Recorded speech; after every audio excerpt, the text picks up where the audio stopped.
Halo teman Indodax dimanapun kamu berada, senang banget nih akhirnya kita kembali dalam podcast Indodax Academy. Kali ini masih bersama Yose Satria. Oh ya, reminder, akan ada kuis di akhir podcast nanti yang bernama Pod Quiz senilai total Rp500.000 berbentuk USDT untuk 2 orang pemenang. Makanya pantengin podcast ini sampai selesai.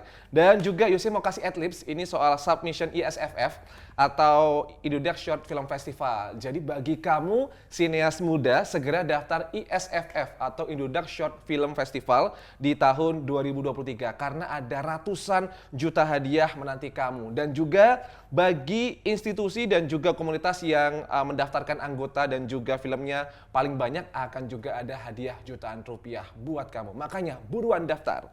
Oke. Berkaitan dengan topik kita hari ini, mengulas soal kripto. Nih, ada banyak faktornya, seperti analisis fundamental, kemudian juga teknikal misalnya. Nah, hari ini kita mau ngobrol lebih dalam soal dasar investasi, soal fundamental kripto, persiapan untuk halving Bitcoin yang katanya sih tahun depan. Nah, di studio sudah hadir Kus Faswani, selaku Business Development dari komunitas Cryptoscope. Halo Kus, tos dulu dong. Halo. Gimana kabarnya hari ini? Baik, thank you. Kalau Kus ini kan kalau nggak salah lulusan ini ya kampus di Indonesia, kampus di dalam negeri hukum ya. Hukum. Oke, kalau Kus itu Kus Faswani ya, KUSH. Kushbu Faswani sebenarnya. Oh, panggilannya Kus. Kus, panggilannya, nickname-nya. Oke, lulusan ilmu hukum ya. Ilmu hukum, Jadi iya. SH. Jadi Kus, SH-nya tuh sarjana hukum ya? Iya, jadi double. Oh, di jadi belakang double. sama di tengah. Oke, Kus, ini bisa nggak sih kamu ceritakan mengenai yang pertama dulu deh. Kita kan tak kenal maka tak sayang. Biar kita makin kenal, biar makin sayang. Sebenarnya kamu dari komunitas Cryptoscope. Iya, ini betul. komunitas apa? Boleh dijelaskan nggak? Silakan, Kus. Sedikit ya. Jadi Cryptoscope itu adalah komunitas Web3 sih, Web3 dan cryptocurrency. Kita itu engaging dan enthusiastic untuk newcomers yang curious about cryptocurrency, about Web3, about digital currencies yang lain juga, sama landscape, about the blockchain world and everything gitu. Jadi kita itu welcome banget newcomers yang let's say kepo or first time they want to know about the crypto world. We're not going to kita bukan yang kayak langsung information yang terlalu kayak hard for them to understand. We want the newcomers justru to understand dari basicnya, and kita biasanya kayak share information tentang development baru dan gitu-gitu sih biasanya. Berarti emang soal blockchain dan turunannya. Iya, Oke. turunannya. Berarti ini dari Cryptoscope ini semua ya, mau itu soal NFT juga termasuk? Mencakup sih, tapi kayaknya kalau NFT nggak terlalu, lebih ke Web3, blockchain, cryptocurrency gitu-gitu. Kalau di Cryptoscope ini kan kebetulan kita juga juga ikut dan juga join di salah satu grup Telegram. Iya. Ini biasanya yang sering dibahas mostly talk about apa sih? BTC, ETH, different other coins, staking Indodax, gitu-gitu sih. Wah, terima kasih loh. Iya. Staking Indodax. Gitu-gitu sih. Oke. Nah, terus yang membedakan si Cryptoscope ini, komunitas Cryptoscope dengan komunitas kripto pada lainnya, apa nih yang agak membedakan atau mungkin ada spesifik khusus mungkin? Sebenarnya sih kalau kita lihat ya semua kripto kayak community ya sama-sama aja gitu kayaknya ya. Tapi kalau Cryptoscope sih kita lebih kepengennya we want to go global, tapi kita juga nggak mau lupain basicnya. Jadi kita want to start from the very basic. Jadi orang-orang juga yang newcomersnya ngerti dari pertama gitu. Kita kayak mau bener-bener bikin a community yang easy for people to understand. Itu sih yang bedain kayaknya dari komunitas lain. Selain itu kalau di dalam komunitas kayaknya sempat kita lihat ada beberapa kayak sinyal teknikal dan sebagainya, itu juga dikasih sinyal-sinyal gitu juga atau gimana untuk? Enggak, belum kayak gitu-gitu sih enggak ya, baru kayak news and updates gitu-gitu sih. Oke. Karena tadi Kus juga, aku bilangnya Kus ya, Iya. Kus tadi juga sempat menyampaikan soal kripto tentunya, soal aset kripto, soal aset digital dan Iya. kalau bagi anak Gen Z ya, Gen Oke. Z, Gen Z, kita kan sering dengar ya, biasanya tuh Iya. Gen Z itu kelahiran tahun 97 hingga 2012-an gitu. Itu sebenarnya untuk bagi anak-anak Gen Z ini, untuk beli aset kripto, mengenal aset kripto, ini sebaiknya yang langsung langsung kripto yang paling stabil kayak Bitcoin, Ethereum kah? Atau bahkan malah untuk usia mereka baiknya koin micin? Kalau dari perspektif Kus sendiri, baiknya kayak gimana nih? Gini sih, zaman sekarang Gen Z ya especially, pasti kan kepengennya instan cuan, tapi kan nggak mungkin instan cuan terus kan udah nggak mungkin ya. Jadi sebenarnya ada 5 prinsip sih yang harus di remember. I think pertama ya they should understand more about their financial management dulu pastinya. Kedua, research penting banget of course. Kayak mereka harus tahu komunitas yang trusted, project-project yang trusted, yang ada resources yang trusted juga and everything. Ketiga, diversifikasinya juga, di mana mereka harus invest aset kripto di jangka panjang, di mana yang jangka pendek, teliti tentang every resiko yang ada, dan lain-lain. Keempat sih, I think dipisahin juga, jangan semua invest ke instan cuan, jangan semua invest cuma ke jangka panjang, jangan beli satu aset kripto doang, kayak harus mau research, jangan males research gitu, harus ke semua pihak berbeda-beda lah intinya gitu. And lasting edukasi diri sih, kalau misalnya mereka nggak mau baca, nggak mau lebih teliti about trusted project yang mana, project yang di trust yang mana, nggak bisa instan cuan juga. Kalau mau instan cuan juga kan mereka bisa lihat launchpad token sale misalnya gitu, atau yang Arkham yang di Binance kemarin gitu-gitu sih kalau dari Gen Z, kalau I feel ya. Oke. Kalau Kush sendiri ini beli juga aset kripto yang semacam koin micin kah atau justru yang koin-koin yang paling stabil kayak Bitcoin, kayak Ethereum atau gimana? Kalau dari Kush sendiri? Beda-beda sih ya, tapi I think I personally daripada instan cuan would prefer yang kayak BTC gitu-gitu semua sih. Cuman maybe not as much karena kan instan cuan juga nggak instan terus ya, nggak mungkin ya kayak mie goreng gitu kan nggak mungkin. Jadi harus ya itu, that's why harus di differentiate. Nggak bisa semua jangka panjang, nggak bisa semua jangka pendek, harus dibedain gitu. And paling penting harus tahu resikonya apa. Jangan masuk community yang shady just because they're barbar lah gitu intinya ya kan. Ada yang kayak gitu ya? Waduh, nggak tahu deh. Oke. Memang nggak ada yang instan ya, kecuali kopi sasetan ataupun mie goreng tadi Iya, ya? mie goreng itu. Oke, semuanya harus berproses. Iya, Oke, berproses. Kus, kayak misalnya tadi kita juga mention mengenai Bitcoin dan juga Ethereum, termasuk ini apakah ini juga koin yang menurut Kus sendiri sebagai Gen Z juga ya, ini koin yang juga baik pula untuk Gen Z ini belajar mulai membeli aset kripto kah dari Ethereum dan Bitcoin ini? Jadi Bitcoin sama Ethereum itu kan masuknya kategorinya source of value ya, masuknya kan gitu. Kalau Bitcoin itu kan buat payment peer to peer sesuai dengan white papernya si Bitcoin ini ya. Kalau Ethereum itu kan platform blockchain yang mengembangkan semua aplikasi di atasnya lah intinya gitu. Semua stabilitasnya nggak mungkin stabil, pasti naik turun and everything gitu. But for them to start, of course they can like start with those. Cuman maksudnya nothing is stable lah intinya gitu kan. Kita nggak bisa prediksi jangka panjangnya gimana atau gimana. Tapi kalau buat Gen Z untuk memulai dengan aset-aset ke kripto itu boleh gitu sih. Dan juga si Bitcoin dan memang yang namanya aset kripto ini kan semuanya high risk tentunya ya, Iya, dibandingkan ada. aset-aset yang lainnya. Iya, Tadi betul. juga sempat dikatakan dari Kus juga, jadi aset itu jangan all in di satu tempat Iya, ya, betul. dibagi. Kalau dari perspektifku sendiri, kalau untuk Gen Z ini sebaiknya ada dibagi ke jangka pendek kah, jangka menengah, jangka panjang, atau gimana sih kalau dari Kus sendiri deh? Personal opinion ya, menengah nggak tahu sih ada nggak tuh di kripto menengah ya, tapi kayaknya kalau nggak panjang ya pendek kayak gitu sih. Kayak maksudnya kan nowadays juga the purpose of BTC, ETH gitu-gitu kan juga biar keuangan kita itu teknologi keuangan kita itu lebih inovatif lah intinya gitu kan. Kayak di zaman dulu kan orang 1 dinar perak beli 1 ayam, 1 dirham emas beli 1 kambing. Kita kan maunya biar in the future, I mean to say like in the future biar ada new way for people to pay, buat people membayar, buat people investasi dan gitu, inovatif gitu Intinya sih. biar tetap sustain dan Iya, terus berlanjut ya. terus ini. Oke. Tadi kalau kita juga membicarakan mengenai Bitcoin. Nah, ini yang paling menarik ini sih, Kus. Sekarang kan banyak orang yang bicara soal halving. Nah, iya. sebenarnya kalau ingin tahu nih sebenarnya yang namanya halving Bitcoin dari kacamata Gen Z ini sendiri seperti apa sih kalau Kus ini memandang? Sebenarnya pengertiannya itu apa dan seperti apa sih halving Bitcoin ini, Kus? Ini halving Bitcoin ini kan it happens sekitar every 4 years ya. It happens every 4 years gitu. And I think dilakukannya itu buat si miners ini, rewardsnya mereka kan dibagi 2 nih sama Bitcoin kan untuk transaksinya ya.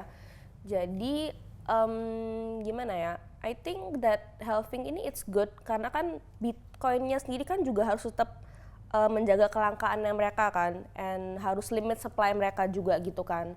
Tapi ya maksudnya banyak rumor beda-beda ya, top outnya sampai kemana, sampai berapa gitulah di tahun depan, karena kan rumornya tahun depan nih halvingnya, gitu aja sih paling.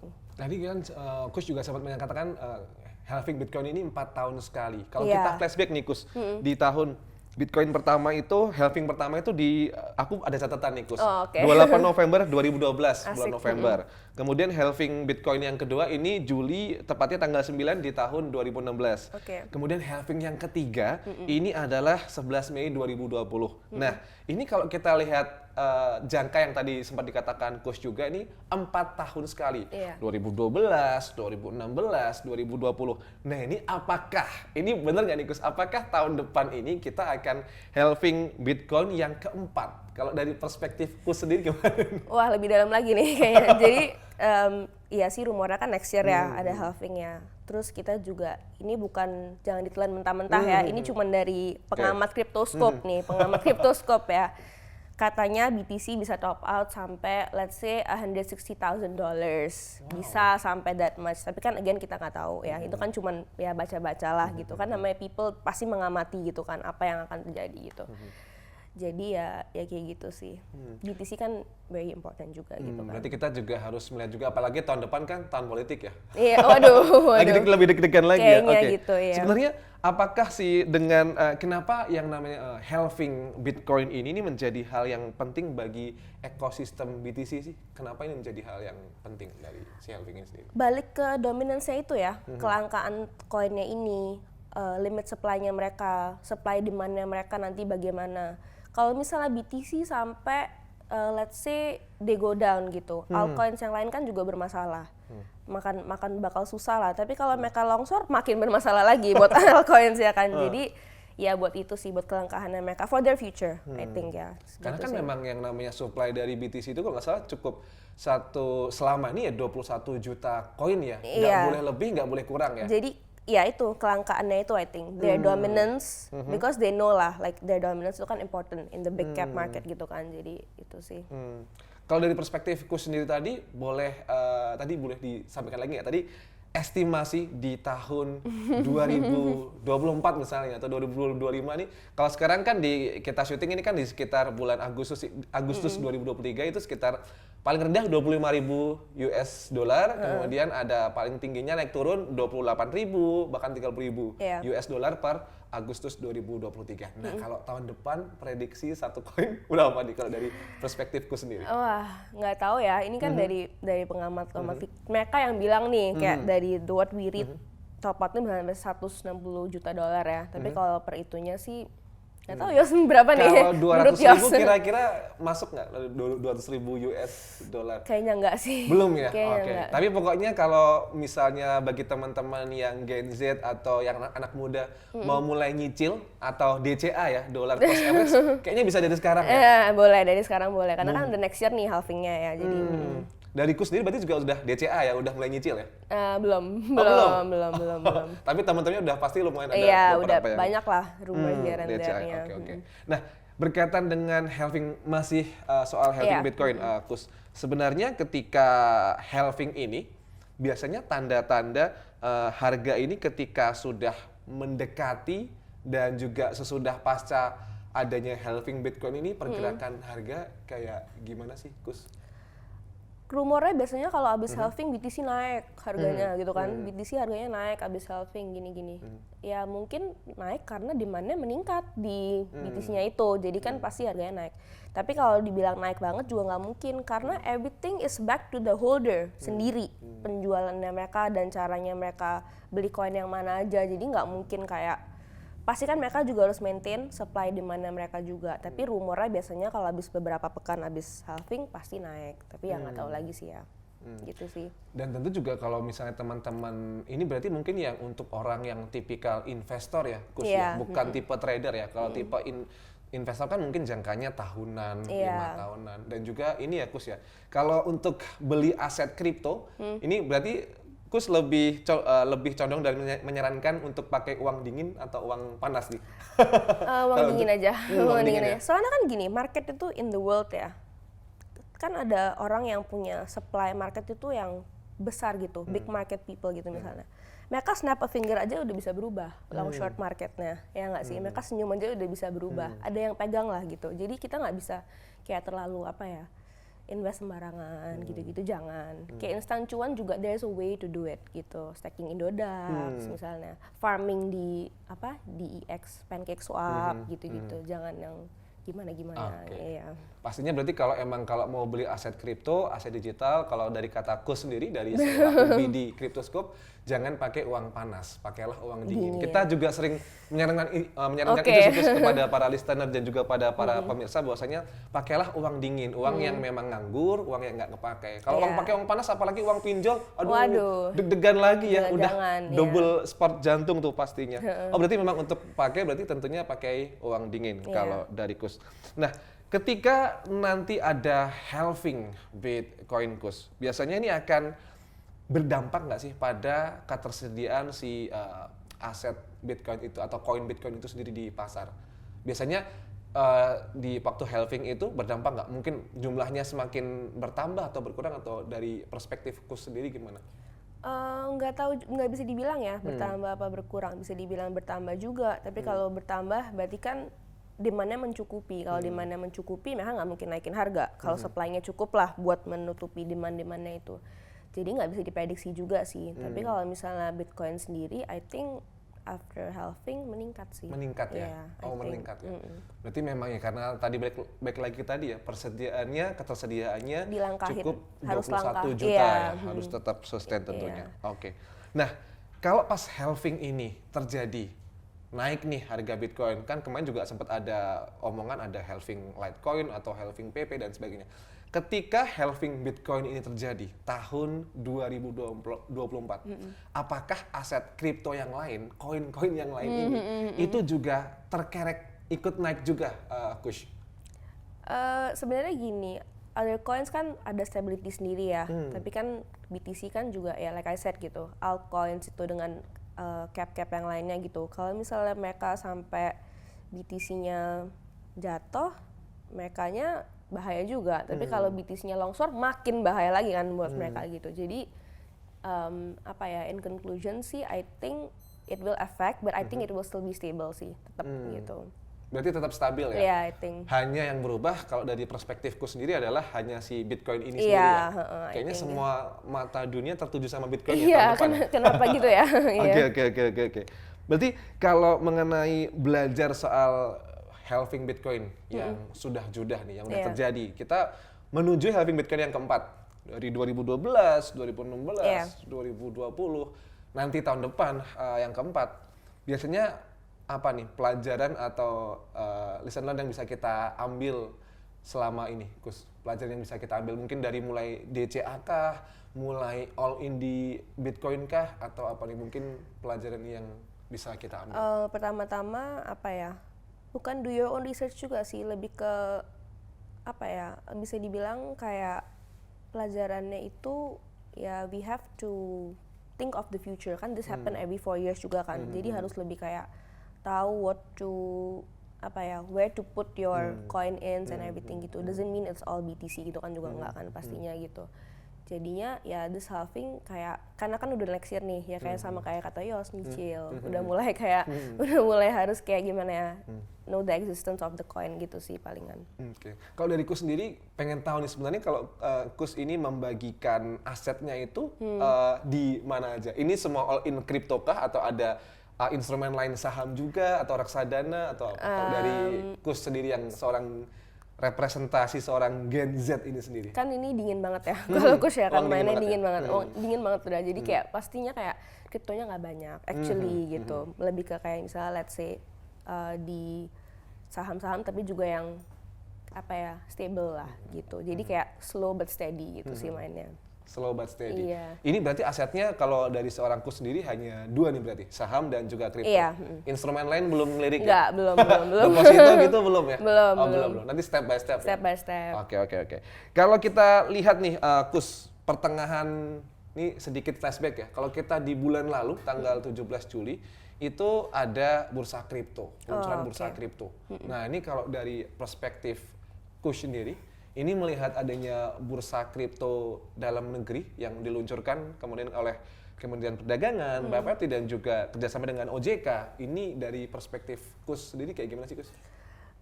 One thing to remember, ini bursa kripto kan nggak global ya, di Indonesia aja gitu. Jadi nggak ada banyak words to say sih about it, cuman paling ada quote sedikit ya.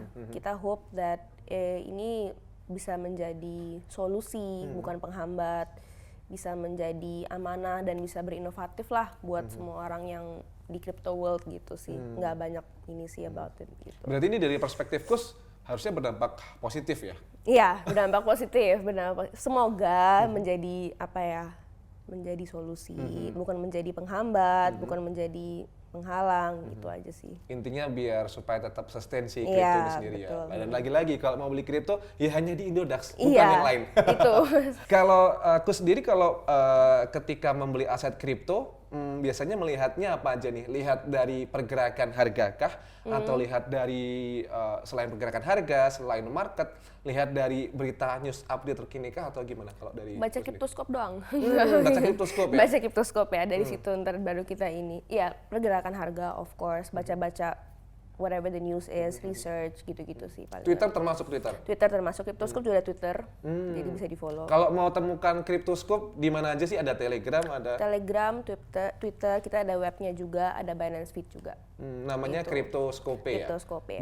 .id. Iya, ntar ada bisa diituin ya. Bisa nggak tuh Siap. gitu? Bisa Nanti ya? ada di layar sini Iya, tentunya bisa gitu ya. Oke.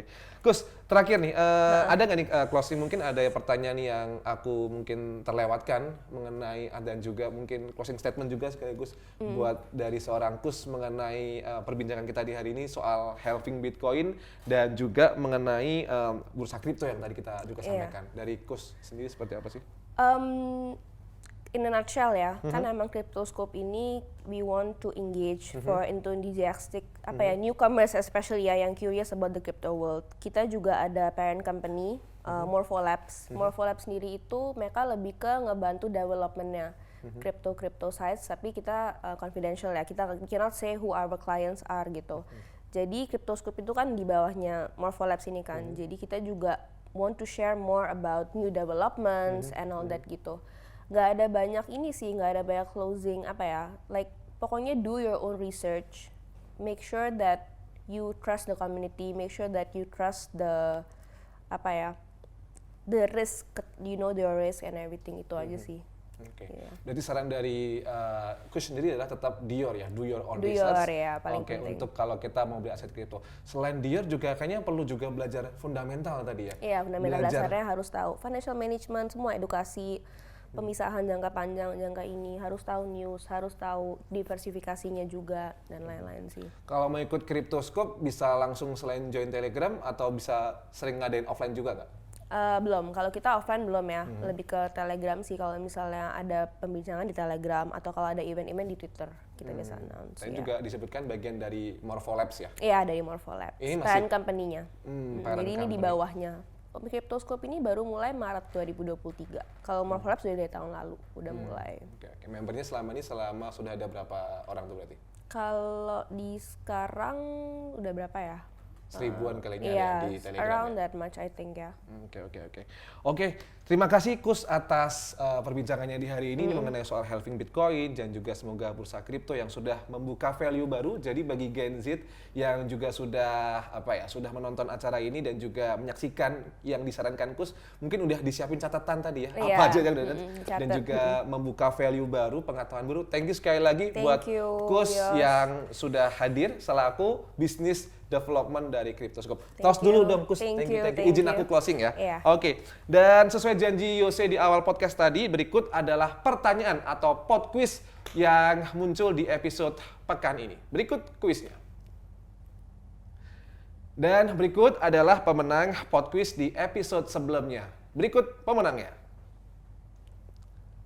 Oke, dan juga bagi teman-teman Indodax yang ingin belajar lebih soal Web3, blockchain, NFT, kripto, dan sebagainya, jangan lupa juga join pula di grup Telegram Indodax di @indodaxroom, biar aset masa depan kamu semakin cuan. Akhir kata, di mana ada kemauan, di situ ada jalan. Di mana ada pertemuan, di situ ada cuan. Yosi Satria pamit undur diri, terima kasih dan sampai jumpa. Bye-bye. Thank you. Thank you.